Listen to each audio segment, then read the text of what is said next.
Hey, and welcome to week 2 of me just looking at a bunch of crazy horror mangas. Now, you'd think that the obvious choice for this would be just pick out everything that Junji Ito has done and just kind of split it up, since they tend to be sort of standalone stories anyway. Very rarely does he have one long ongoing story.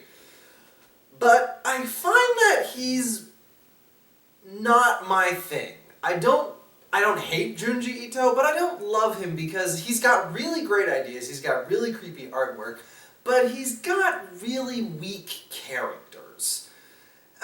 Which isn't to say they're always terrible. I can think of like a couple that were doing alright in terms of like, oh, I understand this person's reactions and I feel them, but most of the time they sort of like fluctuate between doing nothing like a human being so that the scary stuff can happen, and that face Junji Ito, that thing he does. And you know, he's not the only person doing the horror anthology thing, which is why today I'm looking at Ware Yume, which is just 10 little short stories. They have nothing to do with each other. Some of them are scarier, some of them are kind of darkly funny, but I find that they kind of hit that same sweet spot that Junji Ito goes for, where it's a really clever concept and it's like it hits that sort of Lovecraftian wrongness to it, but the characters are generally a little bit more people-y. So, like, just as an example, in the very first story, it's about, like, Tamashi, which is, like, a weird mascot character thing, and, like, this, like, elementary school kid, his friends are all like, oh, we should go check out Tamashi, and this kid thinks to himself, oh, my dad just left us, and my mom's really depressed, maybe I shouldn't go out and play today.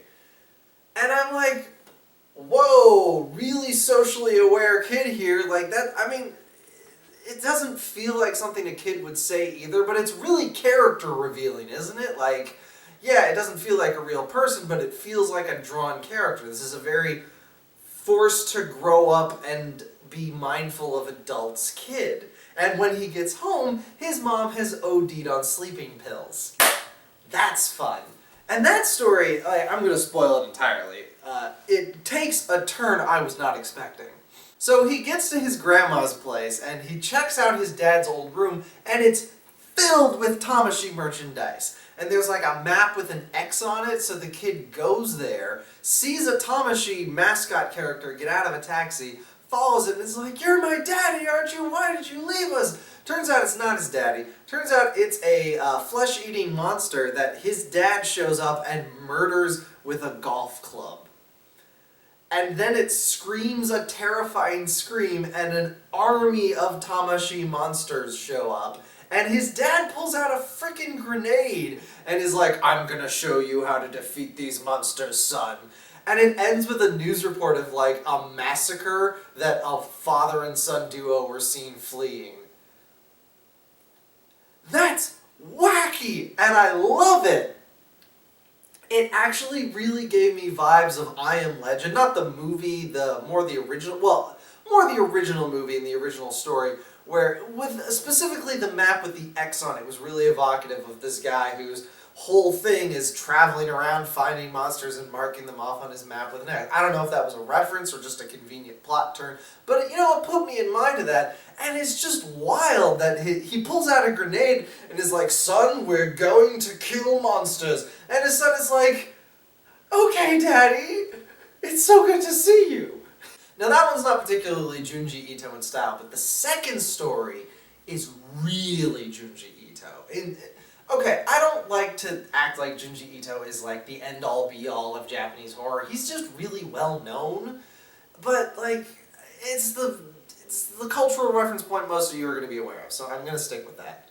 So this couple moves into a house, and there's like these weird sort of like curvy marks on the walls in a couple places, and the wife has a nightmare about a hand and an eye reaching out to grab her from one. So like, that's pure Junji Ito, the whole, ooh, there's something unknown and terrifying underneath our house. That's very much Junji Ito, but then it takes a turn in a way that I actually really prefer. They call in a scientist who knows what the things are. they're wall eels, like a known phenomenon to this guy. It's like they called in the Ghostbusters, but for their one specific type of ghost. He's got like a crazy little sci-fi device that if he puts it on the wall, it like agitates the wall eels, and you can reach into the wall and pull them out, and he's like, oh yeah, they make great eatins, just throw them in a fryer. And his assistant is just like, oh, this is a really big catch. And it's like, okay, so this is like a thing you know of, but isn't widely known to the scientific community, but you know some recipes for them? Okay. And then like a giant wall eel comes out and just eats half of the head scientist's body. And then they just move out of the house. They're done. They leave. They want none of this anymore.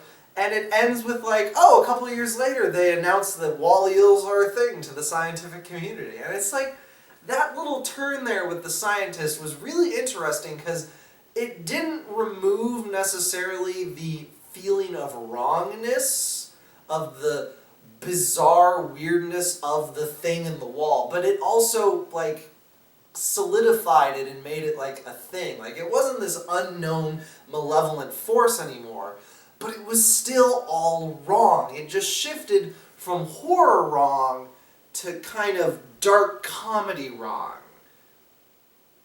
It's like going from a Lovecraftian Junji Ito style wrongness story to Evil Dead 2. I like both those things. So that's just the first two stories. I say go read this. Like, I don't want to spoil the rest of them for you, but I'll give you some ideas. There's one about a girl who has a friend who's really cute and nice, but she's so naive, she believes anything this girl tells her. And the story takes that to like an absurd logical extreme. But that one's funny. That one ends on a happy note. There's another story where a girl dies in a car accident and becomes a ghost. And, like she's just sitting around being a ghost. She's bored. She can't move from her death spot. But then she latches on to like this cute boy who came to put flowers at her grave. And like kind of gets a crush on him. And that one gets really horrifying. And I was not expecting that story. Like, I'm not spoiling it. I'm not giving you any more indication. But that takes a turn. And it was a hard left turn. And yeah, the last story involves zombies and some kids trying to survive in the zombie apocalypse. That's pretty, like, that one's another good example of just, like, the characterization that goes into these people. Like, they feel like more than anime tropes, and they don't feel like they're just there for the scary things to happen to them. They feel like they have internal lives. And I like that about Warayumi. It's better than a lot of the Junji Ito collections I've read. Now, it's not scarier than most of those, or more like viscerally horrifying, but they're more readable. Like, they're good popcorn horror. And I like that. So yeah, check out Warayume. Like, hell yeah, I highly recommend it. Spooky, scary skeletons.